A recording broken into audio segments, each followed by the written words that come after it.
क्या वाकई यही है वर्ल्ड वॉर का ऐलान? जी हां, बड़ी खबर से शुरुआत कर रहे हैं। रूस के क्रिवी रीह हमले पर बड़ा अपडेट सामने आया है। इस हमले में यूक्रेन के 16 सैनिकों की मौत हुई है।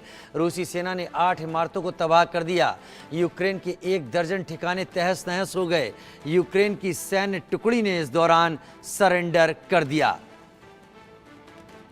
तो रूस के हमले के बाद 16 यूक्रेनी सैनिक इसमें मारे गए।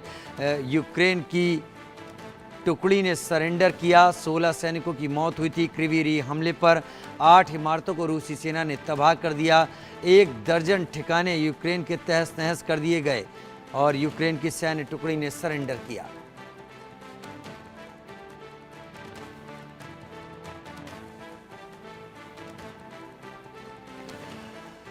रूस यूक्रेन के बीच जारी इस जंग में कितने यूक्रेनी शहरों की हालत खराब हो गई या उनमें उनको खाक में मिला दिया गया है, वो भी हम आपको बता देते हैं। यूक्रेनी शहरों के दहन में क्रिवी रीह ताज़ा मामला है। वहीं सुमी, निप्रो, डोनेस्क, स्लोवियांस्क और निप्रोपेट्रोव्स्क ये शहर हैं जो कि पूरी तरीके से खाक में मिला दिए गए हैं और यहाँ पर ऐसा नज़ारा है, ऐसे हालात हैं जो कि खंडहर जैसे ज़्यादा बेहतर नहीं हैं। रूसी सेना के हमले और रूस यूक्रेन के बीच चल रही लड़ाई में ये सभी शहर, जिसमें निप्रो, कीव, ये सारे के सारे शहर, डोनेस्क, स्लोवास, निप्रोपेट्रोव्स्क, ये सब तबाह हो गए। संजीव श्रीवास्तव और यूके देवनाथ मेरे साथ इस वक्त जुड़ गए हैं। यूके देवनाथ सर से सबसे पहले मैं इस वक्त अपनी बातचीत शुरू कर लेता हूं। यूके देवनाथ सर, जो लड़ाई अभी जिस जगह पहुंच गई है, इसमें पूरा विश्व अब चाहता है कि ये लड़ाई रुक जाए, लड़ाई खत्म हो जाए, लेकिन लड़ाई रुक नहीं रही। इधर से रूस के हमले, उधर से नाटो पूरी तरीके से हथियारों से यूक्रेन को फ्यूल करने पर लगा हुआ है। जो ताज़ा हमला हुआ है क्रिवी रीह का, यहाँ पर तबाही है। जी हाँ, पूरा विश्व चाहता है कि रूस और यूक्रेन का युद्ध जो है वो थम जाए। दिक्कत ये आ रही है कि एक कहावत है कि अमेरिका यूक्रेन को हारने नहीं देगा और रूस यूक्रेन को जीतने नहीं देगा। तो अब हो ये रहा है कि अमेरिका और नेटो देश जो हैं यूक्रेन को लगातार अस्त्र शस्त्र, गोला बारूद दे रहे हैं और यूक्रेन को एनकरेज कर रहे हैं कि यूक्रेन एक काउंटर ऑफेंसिव लॉन्च करे। और काउंटर ऑफेंसिव में दोनेत्स्क, लुहांस्क, ज़पोरिज़िया, खेरसोन वाला जो एरिया है पूर्वी यूक्रेन, उसको फिर वापस रूस से जीतकर यूक्रेन में मिला ले, उसके बाद ही युद्ध विराम की सोचे। जबकि रूस जो है वो अपनी तरफ से पूरी कोशिश कर रहा है कि ये जो चारों प्रांत हैं, क्राइमिया भी हमेशा हमेशा के लिए रूस के नीचे आ जाए, रूस का हिस्सा बन जाए। तो युद्ध विराम होगा। युद्ध विराम उस दिन होगा जिस दिन ज़ेलेंस्की डिसाइड करेंगे कि रूस हार नहीं सकता और यूक्रेन जीत नहीं सकता। तो ज़ेलेंस्की को डिसाइड करना पड़ेगा कि चलो टेबल पर बैठकर बात करते हैं। जी, क्या संजीव जी भी मेरे साथ इस वक्त जुड़े हुए हैं? संजीव जी, प्रधानमंत्री नरेंद्र मोदी रूस में मौजूद हैं और रूस और यूक्रेन के बीच में ये वॉर लगातार जारी है। एक बड़ी बात प्रधानमंत्री ने कही थी कि ये युद्ध का युग नहीं है, this is not era of war.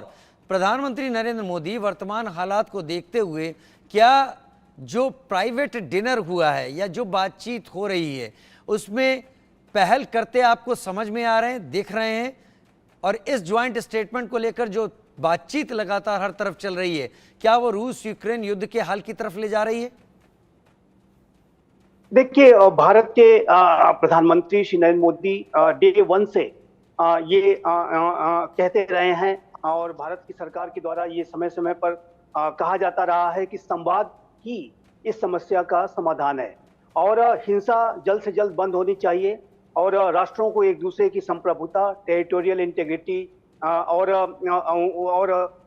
अपने स्वयं से विदेश नीति को निर्धारित करने का उनका जो संप्रभु अधिकार है उसका सम्मान होना चाहिए, रूल्स बेस्ड ऑर्डर का सम्मान होना चाहिए। ये सारी बातें भारत डे वन से कहता रहा है और प्राइम मिनिस्टर श्री नरेंद्र मोदी के ये जो वर्ड्स ऑफ विजडम थे जो उन्होंने राष्ट्रपति पुतिन को समरकंद उज्बेकिस्तान में कहे थे कि ये जो युग है ये युद्ध का युग नहीं है, वो आज भी उसकी बहुत बड़ी प्रासंगिकता है। ये जो शब्द थे उनके प्राइम मिनिस्टर मोदी के, वो G20 के बाली डिक्लेरेशन में भी, G20 के नई दिल्ली डिक्लेरेशन में भी गूंज रहे थे और आज भी जब वो राष्ट्रपति पुतिन से मिल रहे हैं तो मेरा ऐसा मानना है कि वो इस बात को फिर से उनसे कहेंगे।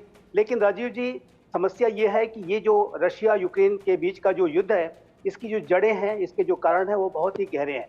और ये वास्तविक रूप से जो युद्ध है, ये महाशक्तियों के बीच में लड़ा जा रहा है। अपरोक्ष रूप से एक तरफ अमेरिका और नेटो है और दूसरी तरफ रशिया है, और यूक्रेन का जो इस्तेमाल है वो एक बैटल ग्राउंड के तौर पर किया जा रहा है। और चूंकि रशिया ने यूक्रेन पर जो हमला किया वो नेटो के एक्सपेंशन के आधार पर किया कि यूक्रेन नेटो में शामिल होने जा रहा है और हम उसे नहीं होने देंगे, तो नेटो ने भी इसे अपने लिए चैलेंज के तौर पर लिया है।